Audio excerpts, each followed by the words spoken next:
நான் என் போனை கொடுத்து உதவுனதுக்காக எனக்கு 1000 ரூபாய் பணத்தை வேற கொடுத்துட்டு போனீங்களே, ஞாபகம் இருக்கா இல்லையா? யாரு? அம்மா, அந்த ஆறுமுகம் தாம்மா பேசுறா. அவன் இன்னும் மறக்கலம்மா. ஐயோ, லவுட் ஸ்பீக்கர்ல போடுறேன். ஹலோ, யாராச்சும் இருக்கீங்களா? நான் பேசுறது கேக்குதா? சொல்லுங்க, கேக்குது.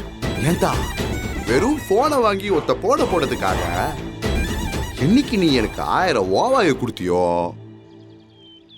அன்னைக்கே நான் உன்னைய பத்தியும் உன் குடும்பத்தை பத்தியும் எல்லா இடத்துலயும் தெளிவா விசாரிச்சு புரிஞ்சு வச்சுக்கிட்டேன்.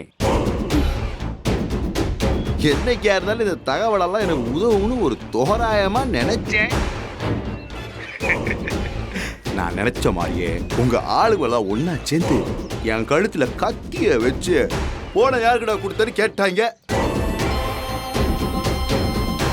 நான் உசுருக்கு பயந்து உன்னைய பார்த்த உடனே நீதான் என் போனை வாங்கி போலீஸ்க்கு போனை போட்டேன்னு சொல்லிருக்கலாம். நான் தான் உத்தமனாச்சே, சொல்லல.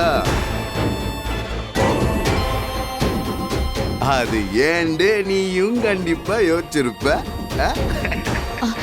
தம்பி, நான் தாமரையோட அம்மா பேசுறேன்யா. பேசுங்க. நீ காட்டி கொடுக்காம இருந்ததுக்கு ரொம்ப நன்றி. உனக்கு புண்ணியமா போகும். உன் குடும்பத்துல இருக்கிறவங்க எல்லாரும் நல்லா இருப்பீங்க.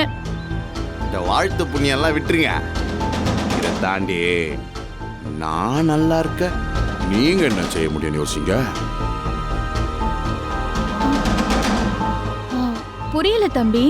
எமோ, எனக்கு தெரிஞ்ச இந்த உண்மையை உங்க வீட்டுல இருக்கிற ஆளுங்களுக்கெல்லாம் சொன்னேன்னு வைங்க, உங்க வீட்டுல பெரிய பிரச்சனை வரும்னு எனக்கு தெரியும்.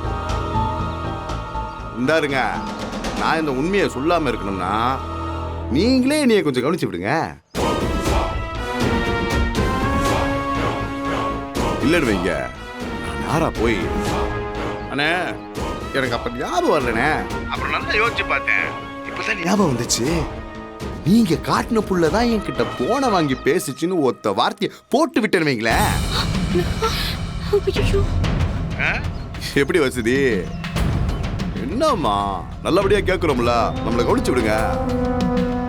இல்லன்னா நான் பாட்டுக்கு தம்பி ஒரு 5 நிமிஷம் இருங்க. நான் உங்களுக்கு ரெடி பண்ணிட்டு மறுபடியும் ஃபோன் பண்றேன்.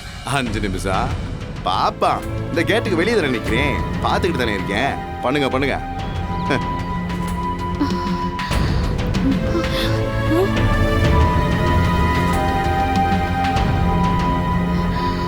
வாடி.